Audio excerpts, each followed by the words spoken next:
শাক দিকে চাট বলিছে, আমি যেই খাবারটা পছন্দ করি সেটা কর না। তুমি তো ভালোবাসো ফ্যানে ভাতে, এই কি রোজ রোজ খেয়ে বাঁচা যায়?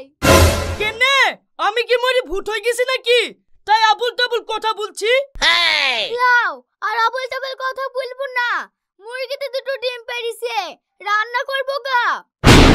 ওরে বাবা রে, তোর সাহস তো কম না, একটা ডিমের দাম 10 টাকা, ওই কি জানে ধরি রান্না করা যায়? ও শফিক ভাই, তুমি তো পাড়ায় বইরে আসলি ডিম বিক্রি করবো বলি, ডিম আসে না পড়ে গেছে। দেখলি বুলতে বুলতে কয়টা চলে এসছে, যা ঘর থেকে ডিম দুটো নিয়ে আয়। হ্যাঁ হ্যাঁ আছে, দুইটো। তাহলে ওই দুটোই দাও। এই নাও, এইটা 10 টাকা আর এইটা 11 টাকা। কি ব্যাপার, একই ডিমে দুই দর কেনে? এই ডিমটা একটু মোটা তো তার লাগি। না না, দুটো ডিমে আমি 20 টাকা দেব। দেখো বোন, তোমার হাত ধরে বলছি, তোমার কথাও হইলো আর আমার কথাও হইলো, 20.5 টাকা দিও। ইলেও টাকা সুদ খদ্দের কাছে এরকমই হিসাব হয়।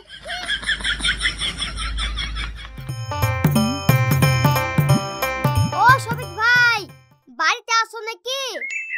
এই তো আছি, কি হইলো?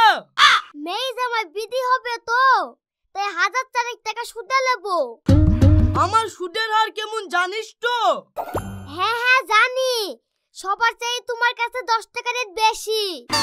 ঠিক আছে, তুই যখন সবই জানিস, দাঁড়া টাকাটা নিয়ে আসি।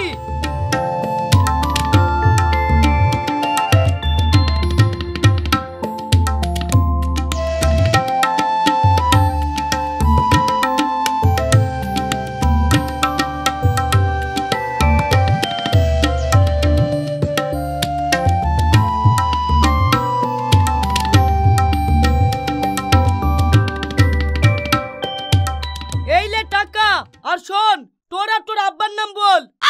আমার বাপের নাম রোহন আর আমার নাম বিশু। ঠিক আছে, সঠিক টাইমে সুদ সমেত টাকাটা পৌঁছে দিবি। ঠিক আছে ভাই, পুষে দেব। ওগো, তুমি এত লোককে সুদের উপর টাকা দাও, কই খাতাতে লিখতে দেখিনি তো? এতগুলো হিসাব তো মনে থাকে কি করি? তোকে তো দেখতে হবে না, আমার ঠিক হিসাব আছে, তোর কাজ তুই করগা।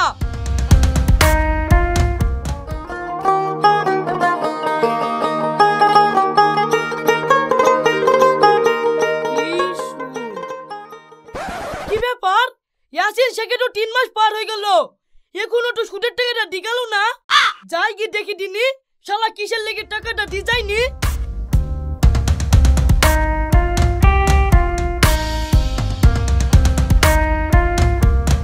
এই আছিস, তো 3 মাস পার হয়ে গেল, সুদও দিছিনি আসলও দিছিনি, কি ব্যাপার রে তোর?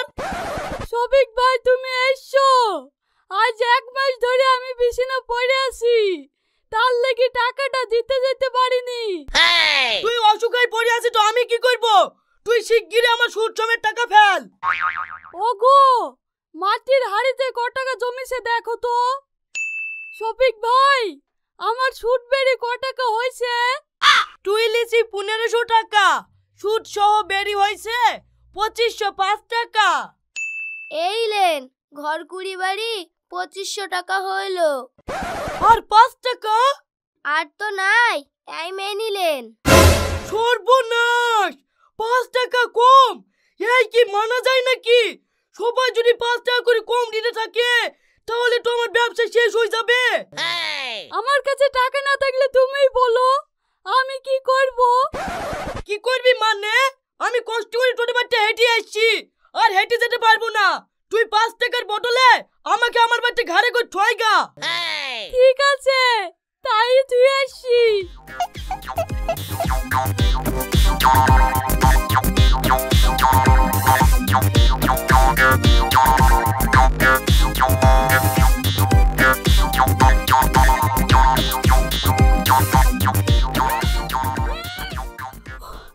ওগো, দেখতে পাইছো না আমি তুলতে পারছি নি, একটু জাগি দাও।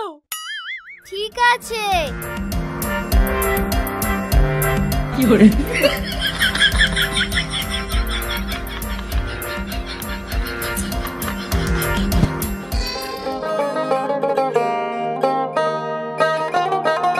ব্যাপার আজ আমাদের খাসিরা ঘরে ধান মারতে মনে নেই নাকি? ঘরটা তো সারগত করে থুইছে, কোনদিন পরিষ্কার করার লাগি সুযোগ পাইনি। যাই আজকে ঘরটা সাফ করে কি।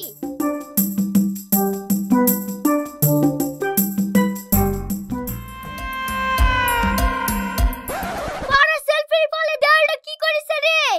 আজ ভালোভাবে শ্বাসটা দিয়ে দি।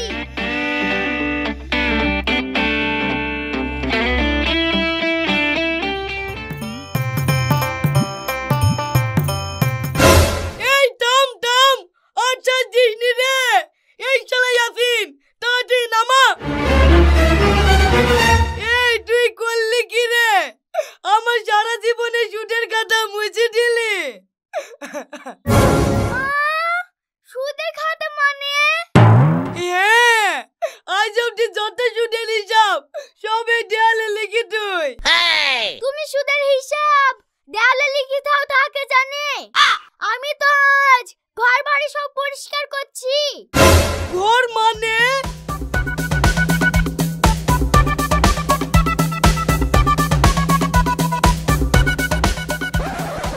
এই চৌকির তলে ছিল আমার পুটলা। ও পুটলো তো, ও আমি পুকুরে ফেলে দিছি। এই তুই করেছি কি রে? ওই পুটলাতে তো আমার সব টাকা ছিল। আয় আয়, আমার হইলো কি, আমার সব শেষ হয়ে গেল।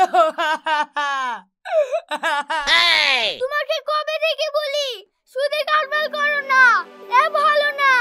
দেখলে তো আজ তোমার সুদে খাতাও শেষ, টাকাও শেষ।